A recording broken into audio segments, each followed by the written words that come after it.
Welcome to my first Conlang showcase. Irthal, written like this.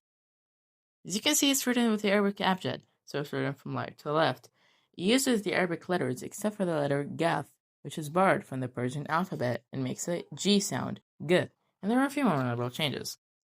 Now, before the orthography, I'd like to get into the grammar. Irthal's word order is VSO or SVO. This is known as this and this. Yes, if you speak Arabic, you might see a lot of similarities here because this language is canonically inspired by Arabic. Word order side, we have gender. For nouns, they're automatically masculine. If you want to make it feminine, you just add this letter, which is called ta, to the end of the word.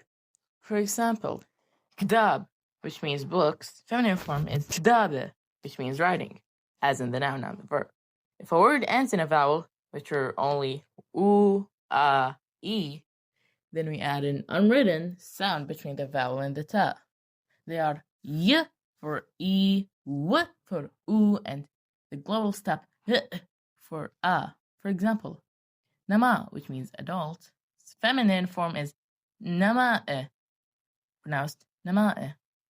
For inanimate nouns, this is the feminine marker. For plurality, we add at for feminine nouns and un for masculine ones.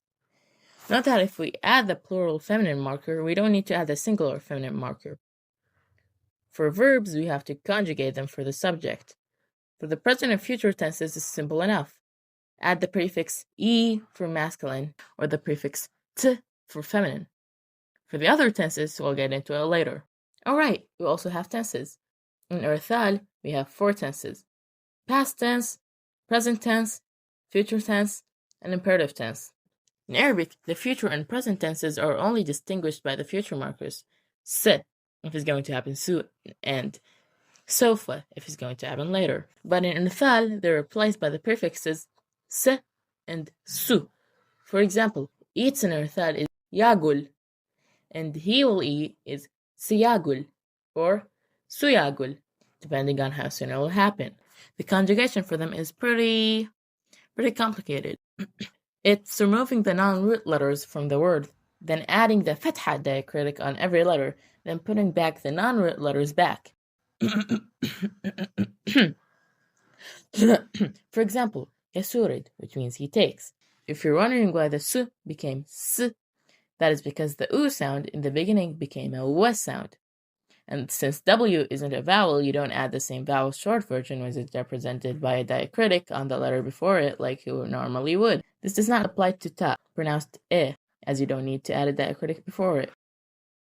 Yasurid, a perfectly conjugated verb. Not. You see, I lied. This is grammatically incorrect because it cannot start a past tense verb with a vowel. If it does, it has to change to the sound, so you get asurid. Much better. But hold on, this is for he takes. What if I want to take, or it wants to take, or they want to take, or you want to take? Well, we have something for that too. In the present tense, we use the prefixes I for the singular first person, n for the plural first person, t for the feminine third person, and for the masculine third person.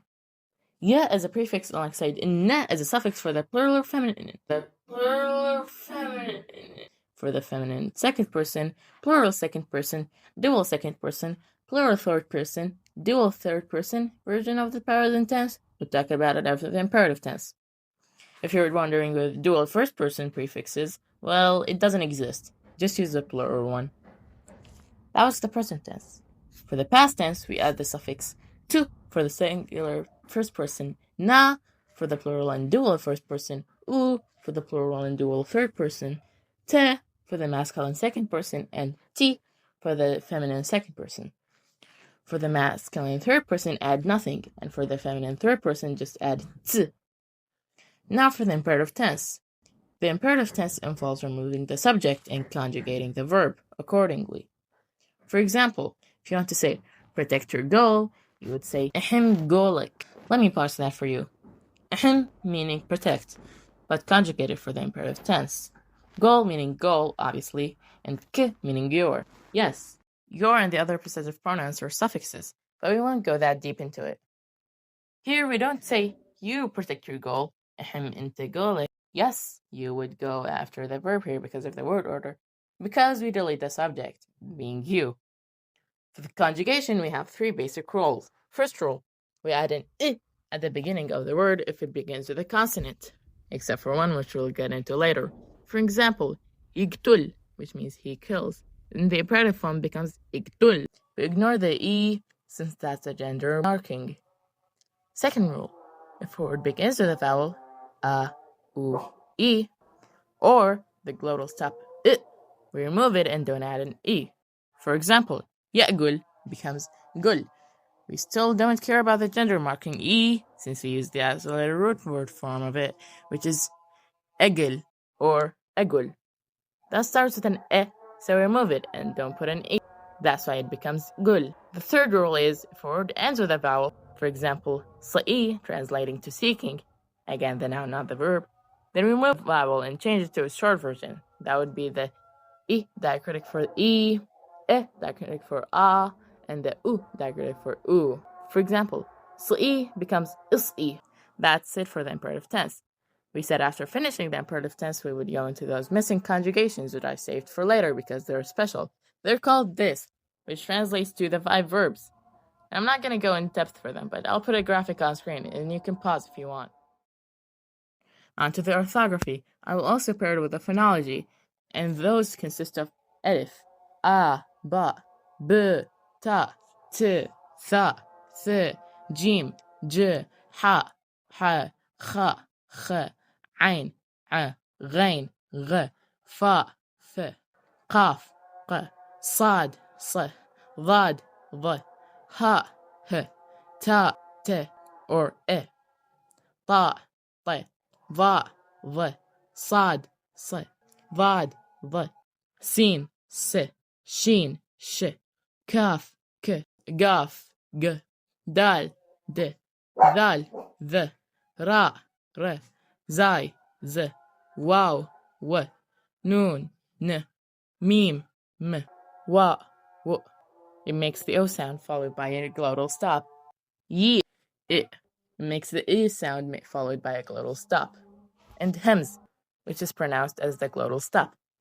And the name of these letters actually does matter, in a process that for this Conlang that I call this. In this process, we put this diacritic over the letter, and that signals to us that we have to pronounce its name. For example, we read gaf as g, but if we say gaf with this sign on top of it, we would literally read it as gaf, since that's its name. And each letter's name consists of 3 letters forming one syllable, except for ghain and ain being named ghain and ain, with 3 letters and 1 diacritic, and elif being named elif, containing 2 syllables but only written with 3 letters. We also have this special diacritic, which has a special use and means not pronouncing the letter. Now, this is usually useless because you can just not write the letter, but it's only used after the previously discussed diacritic, sometimes. For example, if you want to say el, you would say elif with this diacritic on top. But you don't want the th, you only want the el. So you put this diacritic over the th. So you write this with a special unpronounced diacritic. So then the th isn't pronounced and you're left with this, which is pronounced el, even though it might look like f. That's all for now. There's way more to this Conlang, like way more. Some of it comes from Arabic and there's way more that doesn't. If you know Arabic, you know that there's a lot of grammatical rules, so you might see how chaotic this Conlang can become. But with that, this Conlang showcase is over. Bye.